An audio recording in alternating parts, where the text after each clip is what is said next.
¿Qué tal, queridos amigos? Andrés Manuel sigue cometiendo disparates. Es su especialidad. Y antes que se acomodaran las cosas, en medio de tumultuosas manifestaciones en Perú, entre los que están a favor y en contra de la destitución del señor Pedro Castillo, un demagogo de cuerpo entero, que pretendió darse un golpe de Estado al estilo de Ignacio Comonfort hace ya 2 siglos, casi 2 siglos. Pues bueno, quería el señor erigirse en presidente absoluto y por eso decidió disolver al Congreso. Y entonces con ello, pues negaba la posibilidad de que el gobierno que él encabezaba prosiguiera en los mismos términos. Recuerden ustedes que los gobiernos se integran por 3 poderes, los gobiernos que se suponen democráticos. En México, por ejemplo, que ya estamos muy lejos, alejándonos de la posibilidad de la democracia, el gobierno está integrado por el Ejecutivo, el Legislativo y el Judicial. Y lo mismo pasa en Perú. Pero no se puede disolver el Congreso sin que el Ejecutivo también caiga en una situación de inhabilitación. Por eso digo que se trata de un autogolpe de Estado al estilo del que trató de hacer Ignacio Comonfort cuando desconoció la Constitución, que él mismo era el beneficiario de la misma. Cuando esto ocurre, pues se hace un vacío tremendo en el poder y acaba perdiéndolo. Tenemos este antecedente en México, lejano, pero existe.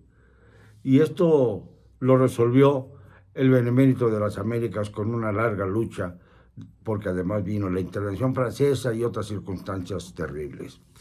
Pues bien, el hecho es que Andrés Manuel siempre se pone en el lado equivocado y se pone a ofrecerle asilo político al señor Castillo.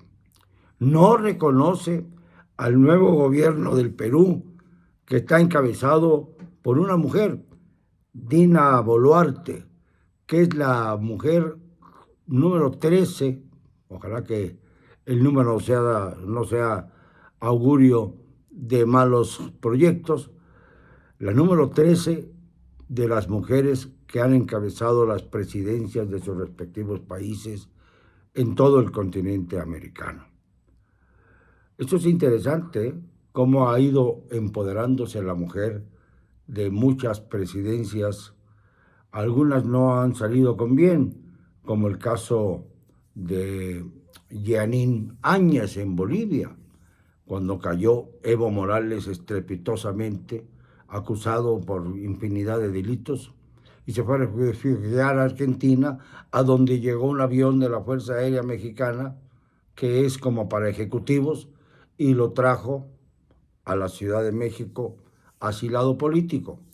Así lo que duró unos cuantos días, porque de inmediato regresó a Argentina, ya que había tomado posesión Alberto Fernández, quien ahora ha quedado mocho en cuanto a que su vicepresidenta, Cristina Fernández de Kirchner, viuda de Kirchner, ha sido pues señalada y además sentenciada a 6 años de prisión, pero como mantiene todavía su fuero constitucional, no ha sido llevada a la prisión y están haciendo sus partidarios todo lo posible por evitarlo.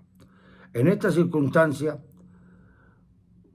tratar de darle asilo a un hombre que ya está detenido por golpista, un autogolpe de Estado, y además por 3 juicios de corrupción pendientes, pues no es más que una señal de que los que verdaderamente están aliados no son de derecha o de izquierda, son simplemente corruptos, son simplemente criminales, son elementos que verdaderamente no van a la vanguardia del progreso, ni cumplen con ser los ejemplares mandatarios de los pobres, sino que simple y sencillamente están conectados por la corrupción, por la tremenda corrupción.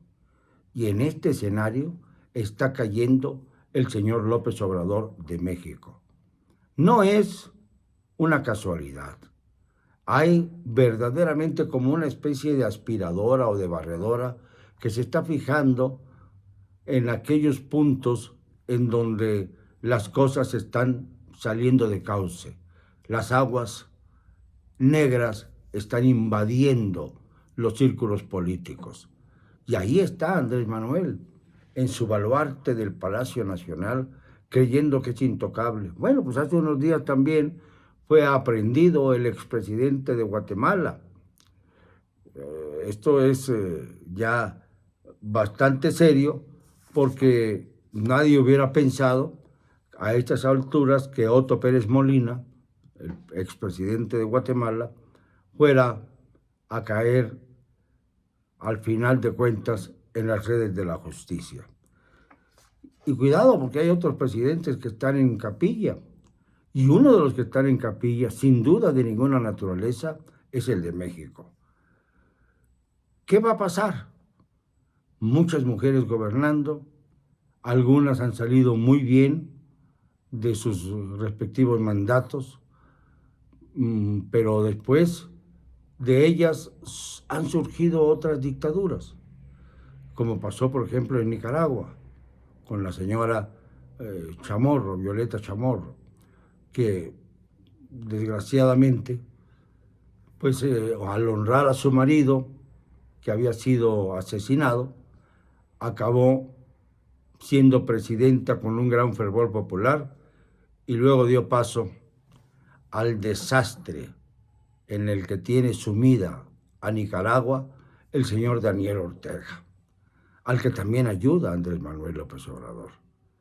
Yo no puedo entender cómo los mexicanos podemos estar tan tranquilos cuando ya se vio, ya se publicó, ya se difundió el hecho de que Andrés Manuel está mandando millones y millones de dólares a países como Perú, como Nicaragua, como Venezuela y como Cuba.